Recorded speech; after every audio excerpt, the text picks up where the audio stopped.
10 سال 6 مہینے 10 دن حضرت عمر فاروق رضی اللہ تعالی عنہ کی خلافت کے ایام ہیں۔ حضرت ابوبکر صدیق رضی اللہ تعالی عنہ کے بعد حضرت عمر فاروق رضی اللہ تعالی عنہ ملت اسلامیہ کے امیر المؤمنین، قائد، سلطان، رہبر، لیڈر بنتے ہیں۔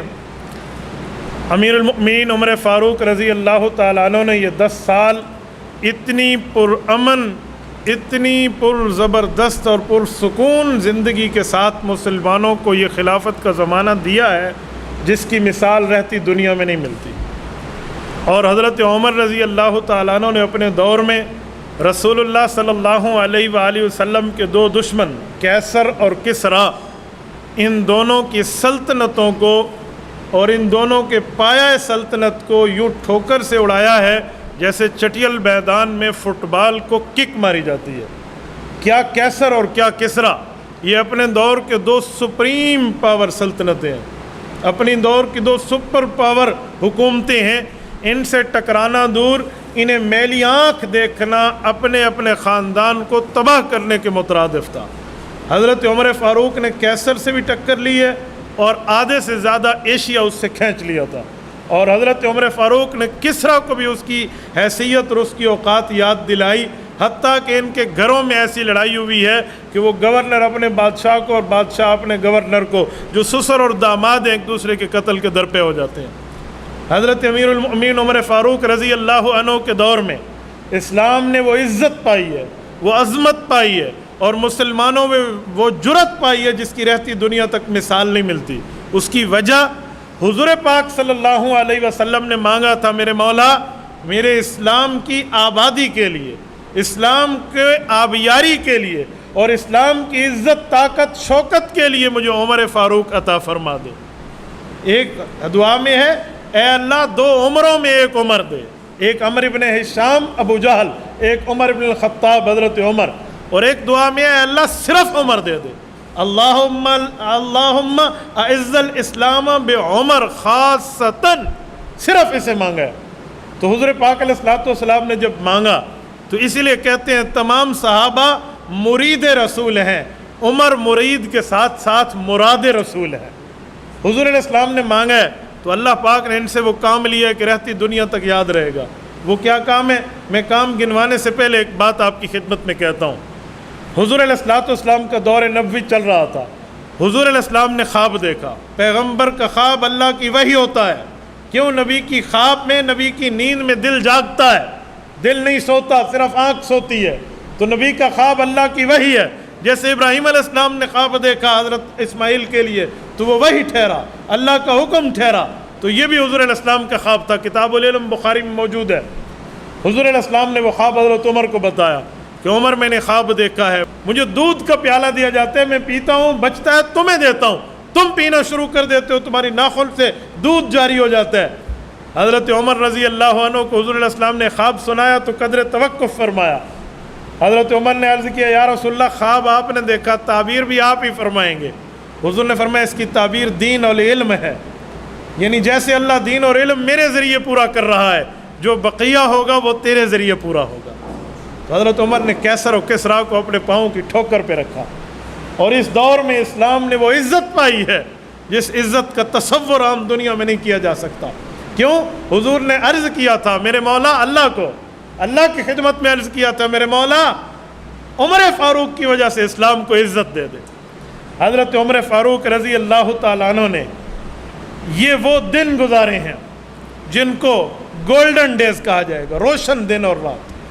سیدنا عمر رضی اللہ تعالیٰ کے دور میں ایسے ایسے اتفاقی فیصلے ہوئے صحابہ کرام کے کہ اس کی مثالیں نہیں ملتی۔ میں ایک بات عرض کرتا ہوں، حضرت عمر رضی اللہ تعالیٰ نے قانون بنایا ہے، بچہ پیدا ہوگا اور اس کی پیدائش پر حکومت بیت المال سے مسلمانوں کو اور اس بچے کو بھی وظیفہ دے گی جس کے گھر میں بچہ پیدا ہوگا۔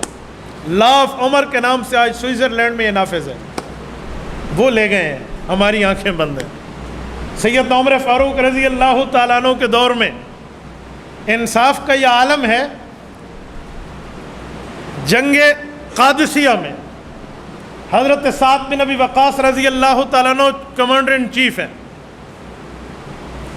حضرت سعد بن ابی وقاص رضی اللہ تعالیٰ عنہ نے ایک صحابی کو آگے حالات کی اطلاع کے لیے بھیجا تو کسرا کے فوجیوں نے اسے پکڑ لیا اور وہ بادشاہ کے دربار میں لائے. تو اس نے صحابی رسول کو دیکھ کر کہا کہ ہم نے تو اپنے گورنروں کو تمہارے دماغ کی درستگی کے لیے رکھا تھا, تم مجھ تک پہنچائے, میں تمہارے منہ تمہارے سر میں خاک ڈالوں گا. پھر ایک مٹی کا ٹوکرا بھرا اور اس صحابی کے سر پہ رکھا, اسے کہا جا اپنے کمانڈر کو بتا دے. حضرت سعد بن ابی وقاص کے پاس جب کسرا کا بھرا ہوا مٹی کا ٹوکرا آیا تو حضرت سعد بن ابی وقاص فرمانے لگے اللہ اکبر, میں تو اس سے زمین کھینچنے آیا تھا اسلام نافذ کرنے کے لیے, اس نے تو اپنی زمین اور مٹی ہمیں خود حوالے کر دی ہے. اور یہاں پر اتنی فتوحات ہوئی ہیں, یہ علاقہ کھینچا گیا, ایران پر اسلامی سلطنت کا پرچم لہرایا, اور یہاں کی غنیمتیں اور کفار سے کھینچا ہوا مال جب مدینہ منورہ گیا تو حضرت سعد بن ابی وقاص کا ایک رکہ بھی ساتھ گیا. امیر المؤمنین یہ سب چیزیں ہم نے کھینچی ہیں, لیکن اس میں جو سونے ہیرے اور جواہرات کی فلاں چیزیں جو فلاں گٹھڑیوں میں بندھی ہوئی ہیں ان پر یہ نشانیاں ہیں, یہ اس جگہ پر صحابہ کرام کو ملی ہیں جس جگہ پر انہیں دیکھنے والا اللہ کے سوا کوئی نہیں تھا. وہ چاہتے تو چرا لیتے, لیکن آپ کی دیانت اور امانت کے صدقے آپ کی رعایا اتنی دیانت اور امین بن چکی ہے کہ وہ آپ تک یہ چیزیں بھجوا رہی ہے. حضرت عمر فاروق رضی اللہ تعالی عنہ راتوں کو کم سونے والا آدمی, دن کو بہت زیادہ جاگنے والا آدمی, پوری زندگی اپنے دروازے پر دربان نہ ٹھہرانے والا بندہ, پایا سلطنت میں 10 سال گزار گیا, اور 10 سال میں ایسے ایسے فیصلے صحابہ کرام حیران ہو جاتے یار کیا بات. رمضان المبارک آیا تو حضرت عمر نے فرمایا 20 رکعت تراویح مسجد نبوی میں پڑھیں گے, پورا مہینہ پڑھیں گے, قرآن ختم کریں گے. صحابہ کرام اٹھ پڑے, کہ حضور علیہ السلام نے تو فرمایا تھا 3 دن پڑھا کر گھر میں پڑھو. یہی بات ابو بکر کے دور میں جاری رہی رضی اللہ عنہ, آپ نیا فیصلہ فرما رہے ہیں تو حضور اقدس صلی اللہ علیہ وآلہ وسلم نے فرمایا, حضرت امیر المؤمنین عمر رضی اللہ عنہ نے فرمایا ایسی بات نہیں ہے, بات کچھ اور ہے. جب حضور نے فرمایا تھا 3 دن کے بعد گھروں میں پڑھو تو میرے کان بھی حضور کا فرمان سن رہے تھے, تمہارے کان بھی رسول اللہ کا فرمان سن رہے تھے. بتاؤ وہ بات کیا تھی؟ کہ حضور نے فرمایا تھا اللہ کی وحی آئے گی, فرض ہو جائے گا, اسی لیے اب گھروں میں پڑھو. کہا یہی میری بات کی دلیل ہے. حضور علیہ السلام نے فرمایا وحی آئے گی, فرض ہو جائے گی تراویح. حضور دنیا سے چلے گئے, وحی ختم ہو گئی, اب وحی نہیں آتی. گویا حضور نے اشارہ دیا تھا جب وحی ختم ہو جائے پھر گھر میں سے نکل کے مسجد پڑھنا شروع کر دینا. یہ اس دور سے آج تک ویسے ہی چلا آ رہا ہے. کسی زمانے میں لوگ طلاق دیتے تو 3 کو 1 شمار ہوتا. امیر المؤمنین حضرت عمر فاروق نے صحابہ کرام اہل بیت عظام کی میٹنگ بلائی کہ اس بارے سرکاری حکم وہ نافذ کریں جو تم لوگ رسول اللہ سے سن چکے ہو. آج کل لوگوں نے طلاق میں جلدی کرنا شروع کر دیا.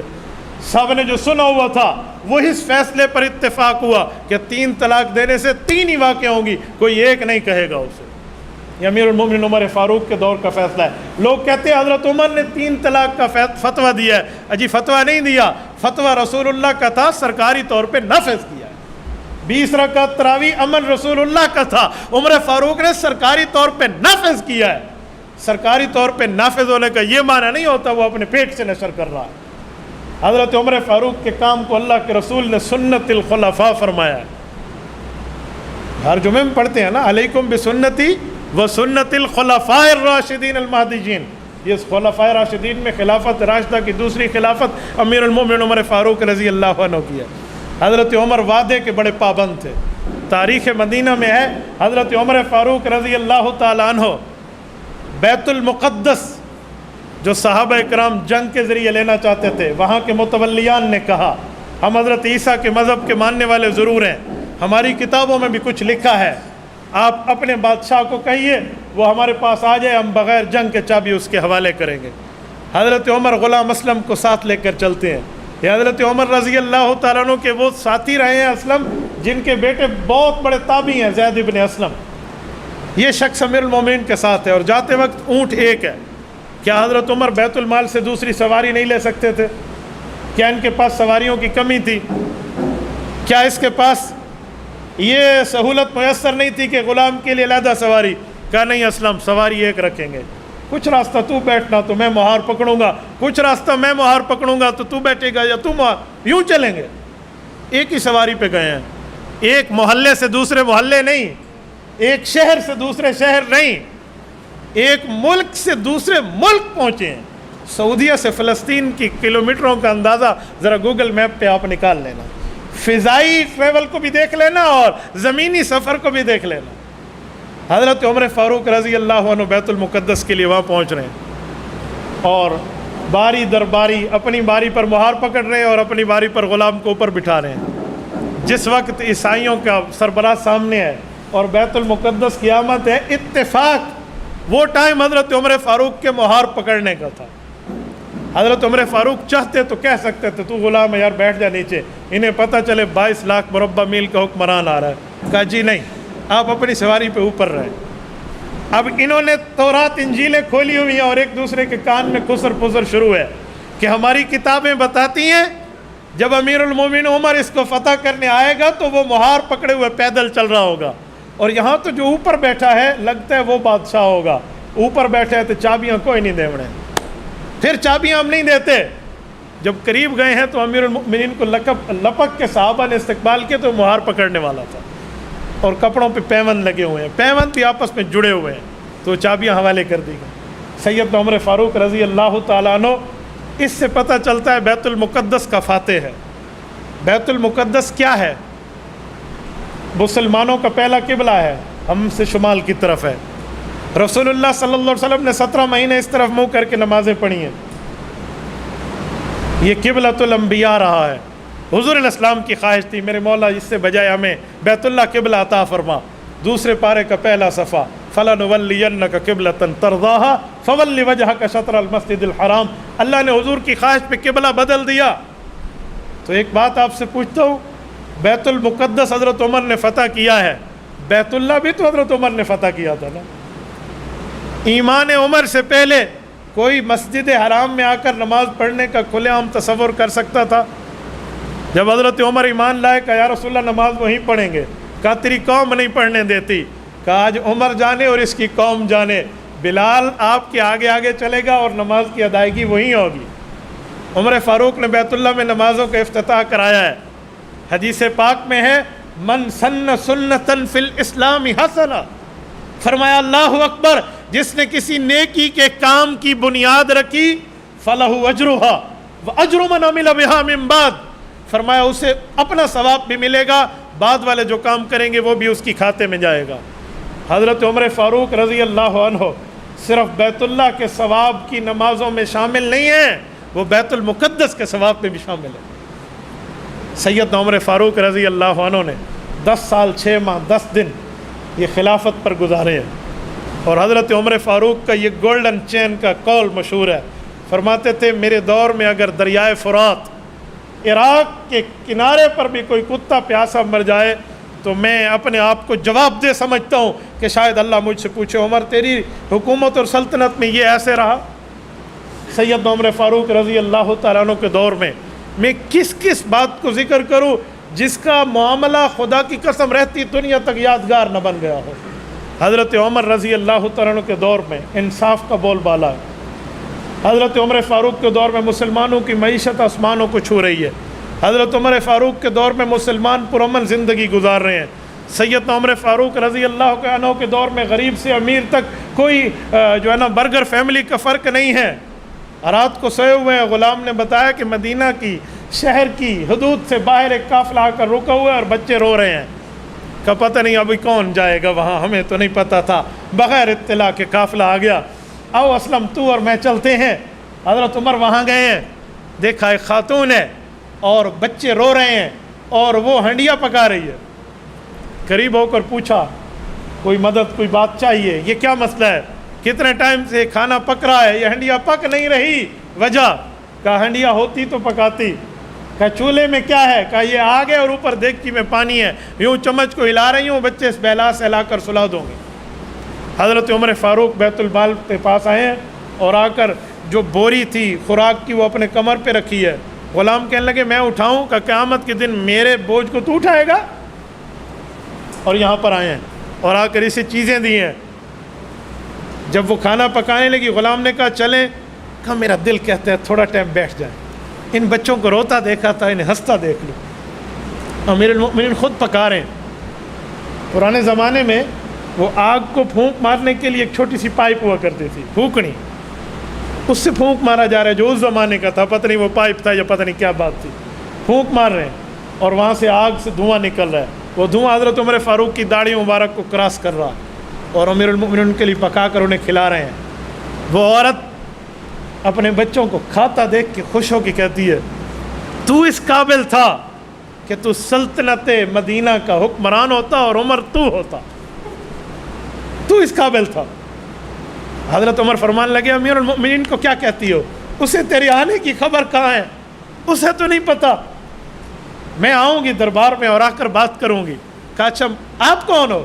کہا آپ وہاں آنا، شاید میری آپ سے ملاقات ہو جائے گی۔ ہر واقعہ ایک یادگار واقعہ عمر فاروق رضی اللہ عنہ۔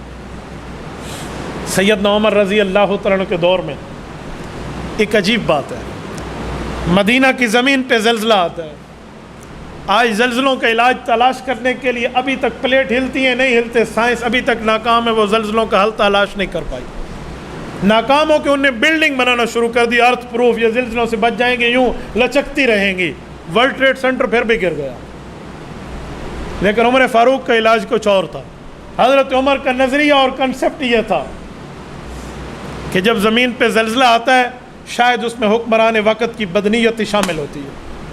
مدینہ کی زمین میں زلزلہ آیا، حضرت عمر نے کوڑا مارا اور زمین سے گفتگو کی ہے، کہا میں نے کوئی ناانصافی کی ہے تو مجھے بتا، میں نے کوئی کرپشن میں میرے ہاتھ رنگے ہوئے ہیں تو مجھے بتاؤ، میں نے کوئی مسلمانوں کے مال پہ ڈاکہ مارا ہے؟ میں نے تو جو رسول اللہ سے سیکھا وہی نافذ کر رہا ہوں، اور تیرے اندر زلزلہ، تیرے اندر ارتعاش، تیرے اندر ویپریٹنگ۔ وہ دن اور یہ دن مدینہ کی زمین زلزلوں سے محفوظ ہو گئی۔ حضرت تمیم داری آئی ہیں کہ یا رسول اللہ حرہ میں آگ لگ چکی ہے۔ حضرت عمر فاروق رضی اللہ تعالیٰ عنہ کے پاس جو کندھے پہ رکھی ہوئی چادر ہے، کہ تمیم یہ چادر لو اور اس آگ کو کہو ہم نے اس زمین پر انصاف کیا ہے، نا انصافی نہیں کی، یہ کہو یہ چل پڑے گی۔ اس چادر کو یوں بنایا جیسے کوڑے سے جانور کو بھگاتے ہیں۔ تمیم داری یوں سے کہہ رہے ہیں جاؤ جا، جس جگہ سے نکلی تھی وہاں پتھر رکھ کے واپس آ گئے۔ سیدنا عمر فاروق کو گورنر مصر کا خط آتا ہے کہ یہاں تو ایک عجیب منظر ہے، ایک بندے کی قربانی دینی پڑتی ہے تو دریا کہتے ہیں میں چلتا ہوں۔ اچھا، ہر سال دریا بالکل سوکھ جاتا ہے اور یہاں بندے میں بھی بندی کو اور خوبصورت لڑکی کو دفن کرنا پڑتا ہے۔ کہتے ہیں ہمارا دریا میں ایک دیوتا اور جن رہتا ہے، یہ مجوسی کہتے ہیں، وہ ہر سال ایک لڑکی کو کھاتا ہے تو ٹائم لیمٹ ہے اس کی، اگلے سال تک پانی دے گا، پھر دیوتا ناراض ہو جائے گا، وہ کہے گا ڈو مور، ہمیں کچھ اور چاہیے۔ حضرت عمر فاروق نے 2 خط لکھے ہیں، ایک گورنر کو اور ایک دریا کو۔ گورنر کو کہا کہ جو دوسری چٹھی ہے نا تعمیل حکم پہ جا کے دریا میں ڈال دینا، دریا جانے اور دریاؤں کا مالک جانے، ہم نے اپنا کام جو ہمارے ہاتھ میں تھا وہ پورا کر دیا۔ گورنر وقت وہاں ڈالنے گئے ہیں تو لوگوں کا جلوس بھی ساتھ گیا ہے کہ مسلمان نایا کام کر رہے ہیں، باپ دادے سے دیکھتے ہوئے اس رسم کو آ رہے ہیں، یہ کیا ہوگا؟ وہ چٹھی ڈالی ہے تو وہ دریا چلا ہے، 16 ہاتھ اوپر چلا ہے اور قیامت تک چلتا رہے گا۔ حضرت عمر فاروق رضی اللہ عنہ وقت کے وہ ولی اللہ کے امام تھے، ان کے کشف، ان کے تصوف، ان کی کرامات کے واقعات مشہور ہیں۔ البدایہ میں حضرت عمر رضی اللہ عنہ ممبر پہ بیٹھے ہیں، ایسی گفتگو ہو رہی ہے، میں آپ سے جیسے بات کر رہا ہوں، درمیان میں کوئی جملہ معترضہ بولوں، جملہ معترضہ کا معنی ہوتا ہے جس کا تعلق نہ اس ٹاپک سے ہو نہ آپ سے ہو، ایسے ہی کہہ دوں بھائی یوں کر دیں، اور اس کا نام لوں جو یہاں موجود ہی نہیں ہے۔ حضرت عمر نے بھی ایسے حضرت ساریہ بن زنیم رضی اللہ عنہ کا نام لے کر کہا ساریہ ذرا پہاڑ سے ہٹ جا، اور پھر اپنے خطبے کو جاری رکھا۔ حضرت عمر فاروق سے صحابہ نے بعد میں پوچھا وحی کا دروازہ بند، آپ ساریہ سے بات بن دیکھے، کیا معاملہ؟ کہا میرا بھی ایمان ہے وحی کا دروازہ بند، میرے سامنے رب العزت نے ساریہ کے لشکر کو کھول دیا، میں بیٹھا تو مسجد نبوی میں ہوں، دیکھ میدان جنگ کو رہا تھا تو مجھ سے رہا نہ گیا، دشمن میرے کمانڈر پہ حملہ کرے، میں نے کہا ذرا بچ سے، میں نے یہ کہا، منظر غائب ہو گیا، میں نے سمجھا پتہ نہیں کیا ہے، کوئی اللہ کی طاقتیں، میں نے بات اپنی چلانا شروع کر دی۔ وہی وقت وہی ٹائم نوٹ کر کے رکھ دیا گیا. حضرت ساریہ فاتح بن کے لشکر سے واپس آئے تو حضرت امیر المومنین عمر رضی اللہ عنہ کی گفتگو کو پیش کیا گیا. کہا جی ہاں یہ وقت تھا اور اس وقت دشمن ہم سے پچھلی طرف سے حملہ آور ہونا چاہ رہا تھا جہاں پر ہماری نظر اور توجہ نہیں تھی. حضرت عمر کی آواز کانوں میں پڑی, ہم نے ادھر دیکھا تو لشکر کا مقابلہ کیا اور ہم جنگ جیت آئے. یہ کرامت عمر فاروق رضی اللہ عنہ کے دور میں. انسان جب بنا ہے نا وہ 4 عناصر سے بنا ہے, ہوا, آگ, پانی, مٹی سے. عمر فاروق صرف انسان کے حکمران نہیں ہیں, ان 4 عناصر کے حکمران ہیں. ہوا پر بھی, آگ پر بھی, پانی پر بھی, مٹی پر بھی. ہوائیں ساریہ تک پیغام لے جاتی ہیں. آگ حضرت عمر کی چادر کا کہنا مانتی ہے. زمین جو مٹی ہے حضرت عمر کے کوڑے کا کہنا مانتی ہے. سید عمر فاروق کے خط کو پانی لے کر چل پڑتا ہے. یہ عناصر اربع کا حکمران ہے. حضرت رسول اللہ صلی اللہ علیہ وسلم نے جب کیسر کو خط لکھا تھا, حضرت دہیہ بن خلیفہ کلبی رضی اللہ عنہ جن کی شکل میں حضرت جبرائیل اترتے تھے وہ لے کر گئے تھے. کیسر نہ مانا, لیکن وہاں پر کچھ ایسے نائی دریافت ہوئی, ایسی باتیں نائی مسلمانوں کی معلومات میں آئی جو آ کر مدینہ میں بتائی گئی. حضرت دہیہ واپس آئے, حال احوال پوچھا تو انہوں نے کہا یا رسول اللہ مانا تو نہیں ہے, ڈر گیا ہے اپنی قوم سے. شروع میں تو مان رہا تھا, جب قوم نے مخالفت کی نہیں میں مان نہیں رہا تھا, میں تمہیں آزما رہا تھا. بزدل ہے, ڈر گیا ہے. اوپر سے کہتا ہے اے کاش میں تمہارے نبی کے قریب ہوتا تو لغسلت عن قدمی, میں ان کے پاؤں کو دھو کر پانی پی جاتا. لیکن ایمان نہیں لاتا کیسر. کہا پھر کہا مجھے 2-3 دن مہمان رکھا, رات کو نگار خانے میں لے گیا. کیا نگار خانہ؟ اس نے کہا جی میں اسکیچر ہوں, میں اسکیچ بناتا ہوں, لوگوں کا شکل اپنی آنکھوں سے لوگوں کی شکل دیکھ لوں تو صفحے کرتاس پہ اتار لیتا ہوں. اس کی شکل کیسی, میں یوں تراش خراش کر کے لے آتا ہوں پتھروں کے اوپر, ویسے اسکیچ بنا لیتا ہوں. کہا مجھے اپنے نگار خانے میں لے گیا, کہ میں نے تراش خراش کر کے 3 شکلیں بنائی ہیں, یہ میری کتابوں میں ذرا انہیں پہچان. کہا یا رسول اللہ ایک شکل آپ کی تھی اور ایک ابو بکر کی تھی اور ایک عمر کی تھی. جو پرانی کتابوں میں یوں لکھا ہے جسے قرآن کہتے ہیں ذالک مثلہم فی التوراۃ و مثلہم فی الانجیل. حضرت عمر جب حج پہ آتے, حج پہ کھڑے ہو کر اعلان کرتے علم چاہیے قرآن کا, ابی بن کعب سے پوچھو. علم چاہیے ترتیب کتابت کا, زید بن ثابت سے پوچھو. میراث چاہیے, زید بن ثابت تفصیل دیں گے. فقہ چاہیے, ابن مسعود کے پاس آؤ. اور اگر آپ کو کچھ اور معاملات میں قومتی رہنما چاہیے, معاذ ابن جبل, یہ معاملہ ایک صحابی کہتے. اور کہا کچھ مال و دولت میں بیت المال کے معاملات چاہیے, فَلْيَأْتِينِي فَإِنَّ اللَّهَ جَعَلَنِي وَالِيًا وَخَازِنًا لَهُ. کیوں؟ اللہ نے مجھے مسلمانوں پہ مال خرچ کرنے کے لیے متولی بنایا ہے. حج یوں کھلے عام ہوتا. سن 23 ہجری کا حج ہوا ہے حضرت عمر فاروق کا, یہ زندگی کا آخری حج. مقام ابتا ایک وادی ہے, حضور علیہ السلام اور خلفائے راشدین وہی ٹھہرے ہیں. یہ حج کے رکنوں میں شامل نہیں ہے کہ وہاں ٹھہرنا ہوگا, کوئی نہ ٹھہرے تو خیر ہے. حضرت عمر وہاں ٹھہرے تو کہنے لگے اللہ یہ تنہائی کی دعا ہے, جو پیچھے بات سن رہے ہیں. کہا اللہ اب میری ہڈیاں کمزور ہو گئی ہیں, میری جوانی جواب دے گئی ہے, میری جسم کی طاقت اب یوں کہتی ہے میرے مولا مجھے اپنے پاس بلا. شرط تو عائد نہیں کرنی چاہیے, لیکن عمر یہ دعا میں کہتا ہے اللہ مجھے موت دینا رسول اللہ کے شہر میں دینا. اللہ شہادت کی موت دینا, اللہم ارزقنی شہادتاً فی سبیلک واجعل موتی فی بلد حبیبک صلی اللہ علیہ وسلم. البدایہ والنہایہ میں. اب جنہوں نے سنے ہیں وہ حیران ہو گئے.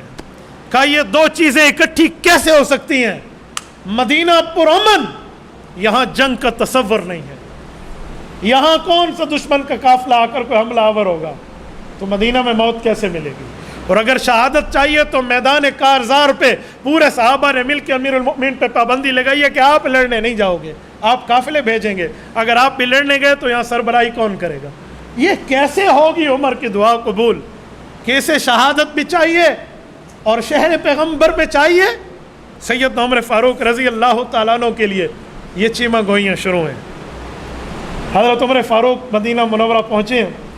کہا اگر اللہ نے اگلے سال میری زندگی رکھی, کیا پتہ تھا یہ یکم محرم تک ہی رہنی ہے.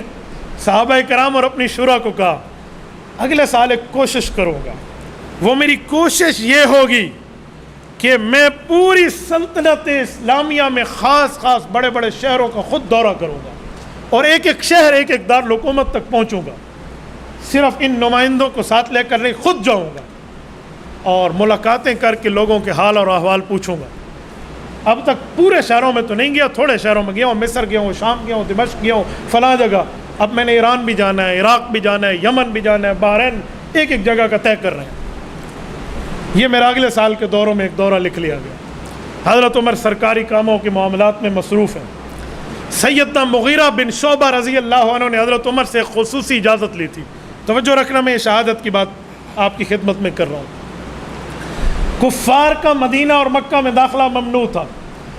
ابو لولو مجوسی، یہ مجوسی کافر ضرور تھا لیکن ماہر تھا، بڑائی تھا، کمہار کا کام کرتا تھا، لوہار تھا، نقاش تھا، اسکیچ بنا لیتا تھا، بہت سی فنون کا ماہر تھا، اور یہ حضرت مغیرہ بن شعبہ کا غلام تھا۔ تو حضرت عمر رضی اللہ عنہ سے ان نے پوچھا کہ یہ بڑا ماہر آدمی ہے، آپ چاہیں تو اسے مدینہ منورہ ہم بلوا لیں، اس وجہ سے کہ مسلمانوں کو اپنے فنون سکھائے گا، کوئی اس کے لیے خصوصی اجازت کسی کونے میں؟ حضرت عمر فاروق کو شروع میں تو ناگوار لیکن مسلمانوں کے فوائد کے لیے بلوا لیا گیا۔ کبھی حضرت عمر فاروق نے کسی بالغ کافر کو آنے کی اجازت نہیں دی، نابالغ بچوں کا آنا تو اور بات تھی، اس خصوصی اجازت پہ اسے بلوایا گیا۔ اس نے کام کرنا شروع کیا، مسلمانوں کو سکھانا شروع کیا۔ اس زمانے کا دستور تھا کہ مالک اپنے غلام کو جب کام پہ لگاتا اور کاروبار وہ کر لیتا تو وہ مالک کو خراج ادا کرتا۔ خراج کا کیا مطلب؟ خراج کا مطلب یہ ہے کہ وہ جو کماتا مالک اس سے صرف 2% لیتا۔ 10 درہم کما رہا ہے تو 2 درہم مالک کو دے گا، 8 اس کے۔ تو اسی طرح یہ بھی 2 درہم حضرت مغیرہ بن شعبہ کو دیتا، لیکن اس کی تانتیں کہیں اور تھیں، اس کا چینل کہیں اور چل رہا تھا۔ یہ ان رسول اللہ کے دشمنوں کا اعلیٰ کار اور نمائندہ تھا جن طاقتوں کو حضرت عمر فاروق نے یوں پاؤں کی ٹھوکر سے اڑایا تھا اور جہاں جہاں اسلام نافذ کیا، یہ ان کفار کا اعلیٰ کار تھا۔ ابو لولو مجوسی نے ایک دن سوچا کہ میری دربار عمر تک رسائی کیسے ہو، میں تو نہیں جا سکتا، غلام وہ بھی غیر مسلم، کوئی بہانہ ڈھونڈوں۔ بہانہ ڈھونڈا اور پہنچ گیا دربان، تو اس زمانے میں تھے نہیں، جو قریب ٹھہرے تھے، کہا میرا کام ہے امیر المومنین سے، میں خصوصی اجازت نامے سے آیا ہوں، اصل میں کچھ دیکھنے آیا تھا۔ بہانہ بنا دیا۔ بات کیا تھی؟ امیر المومنین جو میرا مالک ہے نا میرے اوپر ظلم کرتا ہے، 2 درہم لے لیتے ہیں مجھ سے میرے کاروبار میں، آپ کم کرا دیں، 1 درہم لے۔ حضرت عمر فاروق نے بٹھایا، کوئی آؤ بھگت کی، کہا یہ بتا تو کام کیا کرتا ہے؟ کہا میرے 3 بزنس ہیں، لوہار کا بھی ہے، بڑائی کا بھی ہے، اور میں نقاش بھی ہوں۔ تو کہا مالک آپ کی پوری کمائی سے کتنا لیتے ہیں؟ کہا 2 درہم۔ حضرت عمر فاروق رضی اللہ عنہ نے درباریوں کو دیکھ کے کہا یار بازاروں کی روزانہ کی رپورٹ اس سے زیادہ کی ہمارے پاس آئی ہوئی ہیں، 2 درہم لینا تو بہت کم ہے، آپ کو غلط فہمی ہے، 2 درہم ٹھیک ہے، آپ اس کو بھی کم کرانا چاہتے ہو؟ میرے خیال میں تو یہ ظلم نہیں ہے، پوری کمائی سے 2 درہم لے رہا ہے یار۔ انہوں نے کہا اچھا میرے لیے کوئی انصاف نہیں ہے، یہ کہتا ہوا چل پڑا۔ جب یہ یہاں سے گیا ہے، حضرت عمر فاروق کے دل میں آیا کہ یار غلام ہے، مغیرہ بن شعبہ سے بات کر لیتے ہیں، خیر ہے کم ہو جائے، لیکن ہے تو دستور اور اصول کے مطابق، یہ لینا کوئی غلط تو نہیں ہے، چھوٹا سا لے رہا ہے، وہ ایک حصہ لے رہا ہے، وہ بھی معمولی سا۔ حضرت عمر فاروق کے دل میں ہے کہ اس سے میں اپنا ایک کام کرا لیتا ہوں، جب میں اپنا کام کراؤں گا تو مغیرہ بن شعبہ کو کہوں گا کہ مسلمانوں کے امیر المومنین نے اس سے کام کرایا ہے، اس کو تحفہ دیتے ہوئے اس سے تھوڑا پیسہ کم کر دو۔ حضرت عمر کو پون چکی کی ضرورت تھی۔ پون چکی اور ہے پن چکی جس سے وہ بجلی پیدا ہوتی ہے، وہ نہیں، پون چکی اس زمانے کا ایک پنکھا ہے جسے ہوا کے ساتھ چلایا جاتا ہے۔ حضرت عمر فاروق بازار سے گزرے، سے کہا یار ہم ایک پون چکی بنا دے گا جو خاص میرے لیے ہو، میں اپنے لیے ذاتی طور پہ بنوانا چاہتا ہوں۔ اس کے ساتھ حضرت عمر کوئی انصاف کا معاملہ کرنا چاہ رہے ہیں، لیکن اس کا چینل کہیں اور چل رہا تھا۔ یہ جواب میں کیا کہتا ہے؟ ایسی چکی بنا کے دوں گا کہ مشرق اور مغرب والے یاد رکھیں گے۔ حضرت عمر نے کہا جی ٹھیک ہے، یہاں سے چلے تو صحابہ کرام نے کہا یا رسول اللہ، اس نے یا امیر المومنین اس نے کچھ اوپر نیچے بات نہیں کی۔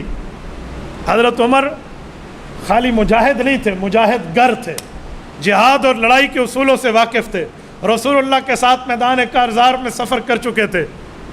کہا یہ مجھے میرے قتل کی دھمکی دے رہا۔ کہاں ہمیں بھی ایسے ہی لگا، کیسے پکڑیں؟ کہا یار بغیر کسی ثبوت کے کسی بندے کو پکڑنا، وہ غیر مسلم ہے اور غلام ہے تو پکڑ لو، عدل عمر کہاں جائے گا، انصاف کہاں جائے گا؟ میں اس کی گرفتاری کا حکم تمہیں نہیں دیتا، خبردار جو تم نے پکڑا۔ قتل کے جرم میں پکڑ رہے ہو، ابھی تک تو اس نے نہ قتل کیا نہ قتل کے معاملے میں کچھ آیا ہے، کیسے پکڑ رہے ہو؟ یہ انصاف کا دور ہے۔ تھریڈ کو تھریڈ نہیں سمجھا، کہ جانے دو۔ اس سے 3 دن کے بعد حضرت عمر فاروق پہ حملہ ہوتا ہے۔ میں بعض اوقات حیران ہوتا ہوں، 2 لفظ جو تاریخ کے پڑھ لیتے ہیں، وہ کہتے ہیں کہ مغیرہ بن شعبہ کے اس غلام نے امیر المؤمنین کو قتل اس لیے کیا تھا کہ انہوں نے اس کے 2 درہم کم نہیں کرائے تھے۔ یار شرم سے ڈوب مرو، یہ 2 درہموں کے مسئلے پہ اگلا کسی کو قتل کرتا ہے؟ 3 بزنس چلانے والا آدمی جو روزانہ خود 8 درہم گھر لے جائے ایک کاروبار سے، وہ کسی کو 2 درہم پہ قتل کرے، اور وہ بھی 22 لاکھ مربع میل کے برا شرکت غیر حکمران وقت کو۔ نہیں وہ آیا نہیں تھا کام کرانے، وہ جاسوسی کرنے آیا تھا، اسے کوئی چیپٹر ہیڈنگ چاہیے تھا، وہ تو بہانہ لے کر آیا تھا۔ 3 دن بعد حملہ ہوا ہے۔ اچھا یار 3 دن بعد جو حملہ آوروں نے آیا تو ایسے نہیں آیا، درمیان میں دستہ ہو، 2 طرف سے، جسے 2 پھل والا خنجر کہتے ہیں، اور زہر میں بجھا ہوا، اس پہ زہر لگی ہوئی ہو، جو ایک جگہ جسم میں لگ جائے نا تو زہر پھیلے اور بندہ دنیا میں نہ رہے، تاکہ حملہ ناکام ہونے کے چانسز کم سے کم ہو جائے، وہ لے کر آیا ہے۔ عین نماز میں آیا ہے، مسجد میں گھسا ہے، صبح نماز کے وقت گھسا ہے، اور پھر اتنا ماہر ہے کہ اپنے بچاؤ کے لیے 13 بندوں کو زخمی کیا، جن میں سے 9 شہید ہو گئے۔ یار یہ سارا کام صرف 2 درہم پہ تھا، انصاف کا خون نہ ہو گیا ہو کہیں تو۔ حضرت عمر فاروق رضی اللہ عنہ صبح کی نماز میں مسجد آتے ہیں، اللہ اکبر، اتنی پھرتی سے اس بندے نے کام کیا جو صف میں چھپا ہوا ہے کہ حضرت عمر فاروق پہ اس نے ایک روایت میں 9 ہے، ایک روایت میں 6 وار ہے، پیٹ میں یوں کاٹ کے رکھ دیا تھا۔ جب حضرت عمر فاروق کو حکیم نے دوائی کے طور پہ دودھ میں دوائی ملا کر پلائی تو وہ سب ہاتھوں سے نکل آئی۔ اس نے 6 وار کیے۔ سیدنا عمر فاروق رضی اللہ نماز میں ہے، دشمن جانتا تھا کہ عمر کا عام حالت میں سامنا کرنا ہمارے بس کی بات نہیں ہے، اس لیے وہ کمر پیچھے آیا اور نماز میں آیا۔ حضرت عمر فاروق کو جماعت کی نماز کا کتنا خیال، عبد الرحمن بن عوف رضی اللہ عنہ، عشرہ مبشرہ جیسے بندے کا ہاتھ پکڑا اور آگے نماز میں کھڑا کر دیا۔ یہ اتنی پھرتی میں اس نے کام کیا کہ پچھلی صف والے صحابہ کو پتہ نہ چل سکا۔ وہ سبحان اللہ کہہ کر حضرت عمر کو قرات بھولنے کا لقمہ دے رہے ہیں۔ وہ کہتے ہیں ہم بڑے حیران ہوئے، اللہ اکبر امیر المؤمنین نے کیا اور قرات عبد الرحمن بن عوف کر رہے ہیں، لیکن نماز کا معاملہ تھا، چلنے دیا۔ اس نے وہاں سے نکلا، حضرت عبد الرحمن بن عوف تو نکل آئے تھے، صف میں کچھ خلل آ گیا تھا، فاصلہ آ گیا تھا، ایک صحابی نے بڑھ کے فاصلہ پورا کیا ہے، اس نے اسے خنجر مارا ہے، ایک کو گرایا پھر دوسرے کو مارا ہے۔ صف صحابہ کی مضبوط ہے، اگلی صف کراس نہیں کر سکتا۔ 13 مسلمان زخمی ہو کر گرے ہیں، جن میں سے 9 کی شہادت حضرت عمر سے پہلے ہوئی ہے۔ یہ صرف 2 درہم کا مسئلہ تھا، یہ اسی کے مسئلے پہ ہوا ہے۔ یہ کیسا دیانت کا خون کرنے والا الزام ہے یار۔ آخر جب اس نے دیکھا نا کہ میں یہاں سے نہیں نکل سکتا، اس نے اپنے آپ کے اوپر وہ خنجر مار کے خود کو وہاں قتل کر دیا، تاکہ قتل کی اس کا معاملات کا سراغ ہی نہ نکل سکے کہ بات ہوئی کیا تھی۔ اس نے خود کو وہاں امیر المؤمنین کو زخمی حالت میں، حضرت عمر فاروق ٹیک لگاتے ہیں مسجد نبوی کی دیوار کے ساتھ۔ جب نماز ختم ہوتی ہے، حضرت رسول اللہ کے چچے حضرت عباس کے بیٹے ابن عباس رضی اللہ عنہ کو حضرت عمر نے فرمایا، عبداللہ بن عباس ذرا دیکھو مجھے مارنے والا کلمہ گو تو نہیں ہے؟ جب دیکھا گیا کہ وہ تو مجوسی ہے، کہا میرا اللہ تیرا شکر ہے تو نے میرا خون کسی کلمہ گو کے ہاتھ پہ نہیں لکھا تھا، قاتل ہی مر گیا تو کیا ہوتا۔ حضرت عمر کو گھر لایا گیا۔ میں پڑھتا ہوں نا تاریخ کے اوراق اور صحابہ کی باتیں، اللہ کی قسم دل رونق کے کھڑے ہو جاتے ہیں۔ حضرت عمر کے بیٹے عبداللہ بن عمر رضی اللہ عنہ تیمارداری میں ساتھ ہیں، دوائیوں میں حکیم کو بلایا ہوا ہے، لیکن ایک بات حضرت عمر کو اس زخمی حالت میں بار بار کہہ رہے ہیں، ابو آپ کی صبح کی نماز قضا نہ ہو جائے، ابو آپ کی صبح کی نماز قضا نہ ہو جائے۔ یہ حالت آج ہم عمر فاروق کا نام لیتے ہیں اور ہمیں نماز کی فکر نہیں ہے۔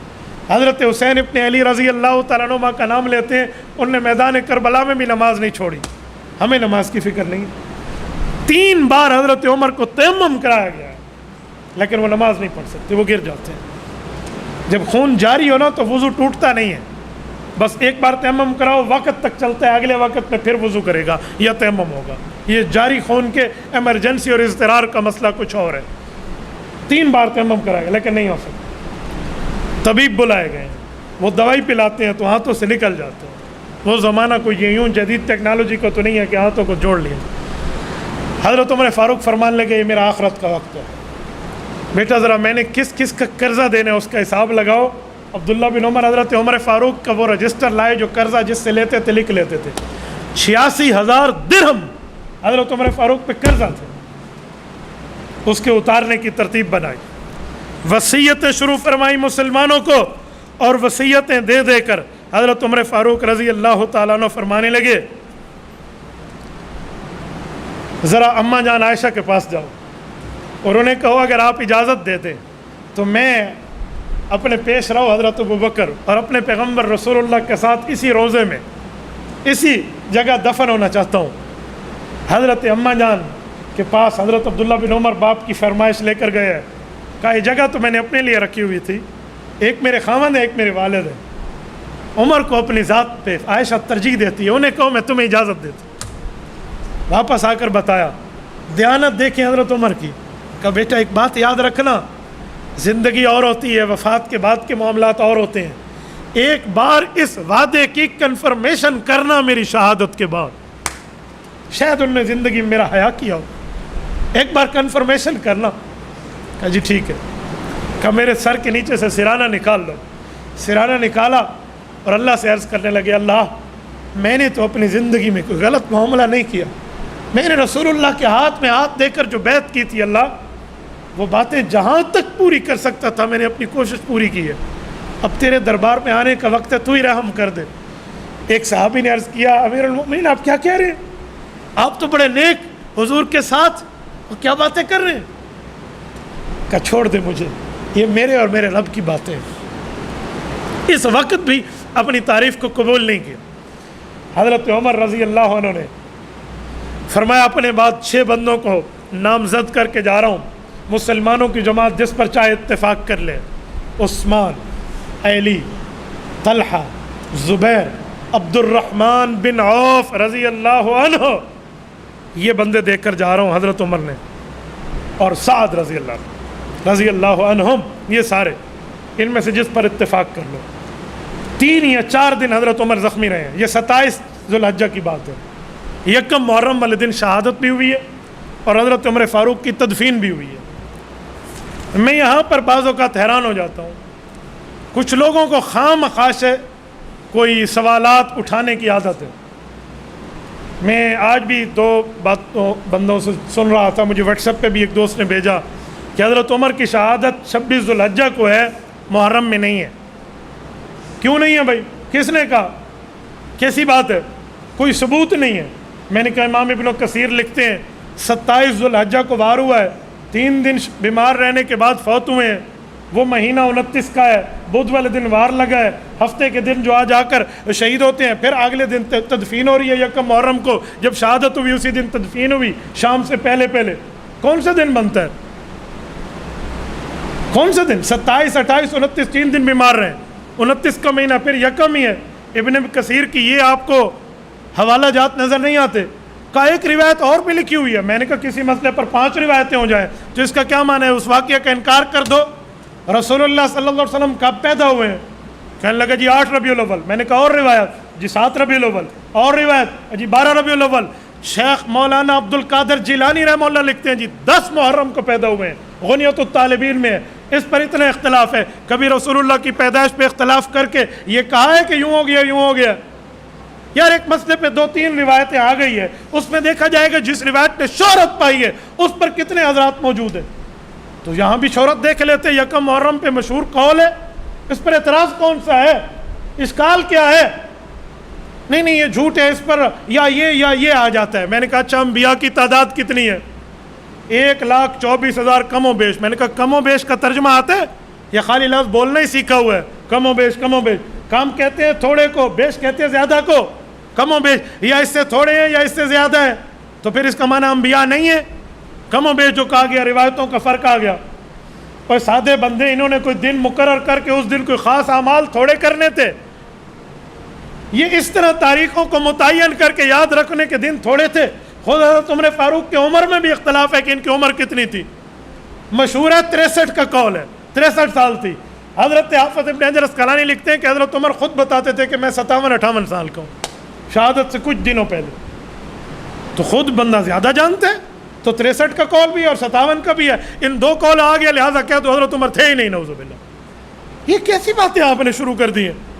صرف ایک ہی بات ہے, وہ کیا ہے کہ حضرت عمر فاروق اسلام کے پہلے دن شہید بھی ہو رہے ہیں اور دفن بھی ہو رہے ہیں روضہ رسول میں. یہ مسئلہ کھاتا ہے کہ محرم میں پہلا شہید حضرت عمر بن جائے. یہ مسئلہ ہضم نہیں ہوتا, یہ اندر ہضم نہیں ہوتا, بخار اٹھتا ہے, بد نظمی بھی ہوتی ہے, بد ہضمی بھی ہوتی ہے. مسئلہ یہ ہے, یہ رتبہ بلند ملا جس کو بھی مل گیا. ہر مدعی کے واسطے دار و رسن کہاں, دنیا عدالت میں تیرا نام رہے گا, فاروق تیرے نام سے اسلام رہے گا. حضرت عمر تو وہ ہے جس کو دیکھ کے شیطان بھی راستہ چھوڑ جاتا تھا. شیطان کی اولاد آج بھی حضرت عمر فاروق کے خلاف کیڑے نکالنے کے چکر میں ہے. بھائی کوئی ثبوت نہیں ہے, تو ثبوت تو میں نے ابن کثیر سے پیش کر دیا ہے, روایتیں اور ہیں تو اس کا جواب بھی میں نے دے دیا. تو اس کو خواہ سے ایشو بنانا, آخر وجہ کیا ہے؟ کہتے ہیں جی محرم کی عظمت کو کم کرنے کے لیے سنیوں نے اس کو یکم محرم کہہ دیا. یہ آج سے سینکڑوں سال پہلے کی تاریخ پیش کر رہا ہوں, کیسی بات کر رہے ہو؟ محرم کی عظمت کس نے کم ہوتی ہے؟ اور خدا کے بندے شہادتوں سے تو عظمتیں بڑا کرتی ہیں. شہید کی جو موت ہے وہ قوم کی حیات ہے, شہید کا جو خون ہے وہ قوم کی زکوٰۃ ہے. اگر ایک دوسری شہادت بھی محرم میں حضرت حسین کے ساتھ محرم کے دنوں میں شامل ہو جائے تو عظمت محرم کو مزید 4 چاند لگ جائیں. کون کہتا ہے؟ اور کہتے نہیں اس مہینے میں یوں کی. اور بھائی اسلام میں ایسا دن کوئی سا بھی نہیں گزرا سالوں میں جب کسی نہ کسی مسلمان کی شہادت کا دن نہ آیا. اسلام نے تو اب یاری پیغمبر کے صحابہ کے خون سے پائی ہے. تو کسی نہ کسی دن میں معاملہ, محرم میں خوشی کے معاملات بھی ثابت ہیں, غمی کے معاملات بھی ثابت ہیں. حضرت موسیٰ علیہ السلام نے فرعون سے نجات اسی دن میں پائی ہے, یوم النجات ہے 10 محرم. حضرت نوح علیہ السلام کی کشتی پار لگی ہے, وہ بھی 10 محرم. باقی معاملہ حضرت رسول اللہ کی پیدائش 10 محرم شیخ عبد القادر جیلانی کی روایت ہے, جمہور کی نہیں ہے, حضرت شیخ عبد القادر جیلانی رحمہ اللہ کی ہے, غنیۃ الطالبین. پھر پیدائش رسول پہ آپ کیا کہیں گے؟ بھائی معاملات اپنی جگہ, مسائل اپنی جگہ, اس سے محرم کی عظمتیں کم نہیں ہوتی, محرم کی عظمتیں بڑھ جاتی ہیں. اور ہم کفار کے سامنے, دشمنان اسلام کے سامنے یہ بات کرنے میں سینہ اٹھا کر کھڑے ہو جاتے ہیں کہ ہمارا اسلامی سال کا پہلا دن بھی شہادت اور خون دینے کی بات کر رہا ہے. ہم کسی سے ڈر کے بات نہیں کرتے.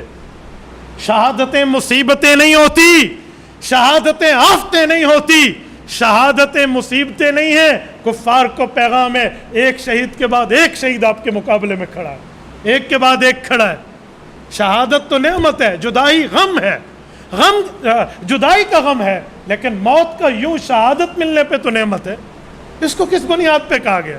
تو ایسی بات نہیں ہے. سیدنا عمر فاروق جب دنیا سے گئے اور معاملات پورے ہوئے اور قبر مبارک بنی روضہ رسول میں, بعد میں بھی حضرت اماں عائشہ نے کنفرم کر دیا, قبر بنی.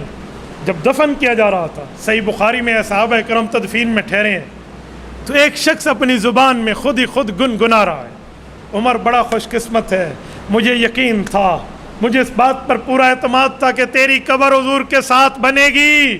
کیوں, میں نے کئی بار دیکھا ہے حضور علیہ السلام فرماتے تھے, میں اور ابو بکر عمر, میں اور ابو بکر عمر, میں اور ابو بکر عمر. حضور اپنے ساتھ تم دونوں کو زیادہ جوڑتے تھے, مجھے یقین تھا تیری قبر یہاں بننی ہے. ایک شخص نے آگے بڑھ کے دیکھا کہ یہ گنگنانے والا کون ہے, کہا فیضا ہوا علی ابن ابی طالب رضی اللہ عنہ. صحیح بخاری کتاب المناقب جلد اول باب مناقب عمر. حضرت امام بخاری فرماتے ہیں کہ حضرت علی المرتضیٰ یہ بات فرما رہے تھے رضی اللہ عنہ. خلافت کے فیصلے پر بات چلی تو 6 بندے تھے, ان میں سے 3 بندے 3 کے حق میں دستبردار ہو گئے. 3 بندے کیسے دستبردار ہوئے؟ صحابہ کرام رضی اللہ عنہ اجمعین میں حضرت طلحہ نے کہا میں اپنی بات چھوڑتا ہوں, میری طرف سے عثمان ہے. حضرت زبیر نے فرمایا میں اپنا خلافت کا حق چھوڑتا ہوں, میری طرف سے علی ہے. حضرت سعد نے فرمایا میں اپنا حق چھوڑتا ہوں، میری طرف سے عبد الرحمن بن عوف ہے۔ اب 3 بچ گئے، حضرت عثمان، حضرت علی اور حضرت عبد الرحمن بن عوف۔ اب تینوں نے آپس میں بیٹھ کے بات کی کہ فیصلہ تو بہت آسان ہے۔ کہا کیا ہے؟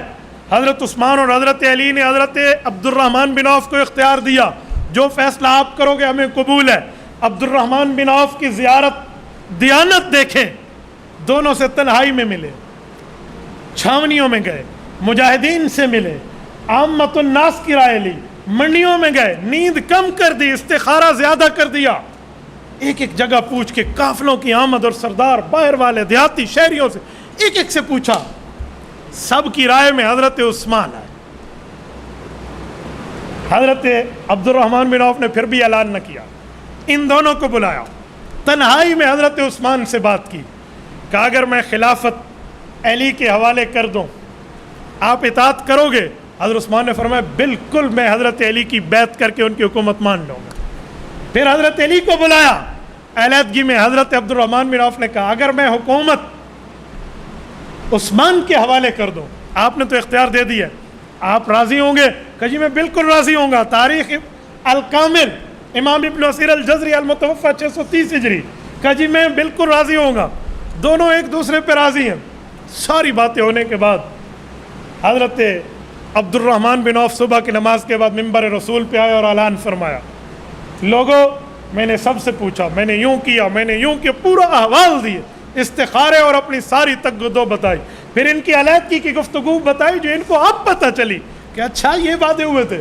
کہ ان سب کے بعد میں رب کو حاضر ناظر کر کے ایک نتیجے پہ پہنچا ہوں، رائے عامہ کو دیکھتے ہوئے، کہ وہ سربراہ سلطنت حضرت عثمان ذو النورین، آپ ہاتھ بڑھائیے میں آپ کی بیعت کرتا ہوں۔ اس پر حضرت علی سمیت سب صحابہ نے بیعت کر لیے۔ امام احمد ابن حنبل رحمۃ اللہ علیہ ایک زبردست جملہ ارشاد فرماتے ہیں، السنہ ابن خلال میں ابو بکر ابن خلال نے لکھا ہے کہ حضرت عثمان کی بیعت جتنی اتفاق کے صحابہ سے ہوئی، اس کے بعد کوئی سی بیعت ایسے اتفاق سے نہ ہو سکی، سب نے یوں اتفاق سے کی۔ حضرت عثمان غنی رضی اللہ عنہ کی حکومت پھر یہیں سے شروع ہوتی ہے۔ اللہ تعالیٰ حضرت عمر کی قبر پہ کروڑوں اربوں رحمت نازل فرمائے۔ قاتل عمر جو غیر مسلم اور مجوسی تھا، اس پر کل بھی لعنتیں برسی تھی، قتل کے وقت بھی لعنت سے تھی، اور میری دعا ہے تا قیامت اس کی تربت پہ لعنت برستی رہے۔ صرف ابو لولو پہ نہیں، ابو لولو کے متبعین پہ بھی، صرف ابو لولو پہ نہیں، ابو لولو کے تابعداروں پہ بھی، صرف ابو لولو پہ نہیں، ابو لولو کے خدمت گاروں پہ بھی اللہ وہی لعنت برسائے۔ قاتل عمر پہ کل بھی لعنت تھی اور آج بھی لعنت ہے اور تا قیامت رہے گی، اور عمر کا ڈنکا کل بھی بج رہا تھا، آج بھی بج رہا ہے، اور تا قیامت انصاف عمر فاروق کے در کا محتاج رہے گا۔ یہ پیغمبر کا گھر والا بھی ہے، در والا بھی ہے، ان نے بیٹی رسول اللہ کو دی ہے، سسر ہے تو گھر کا ساتھی بھی ہے اور در والا بھی ہے، رسول اللہ کو ماننے والا بھی ہے۔ اللہ رب العزت حضرت عمر فاروق کی تربت پہ کروڑوں اربوں رحمت نازل فرمائے۔ اقول قولی ھذا واستغفر اللہ وآخر دعوانا ان الحمد للہ رب العالمین۔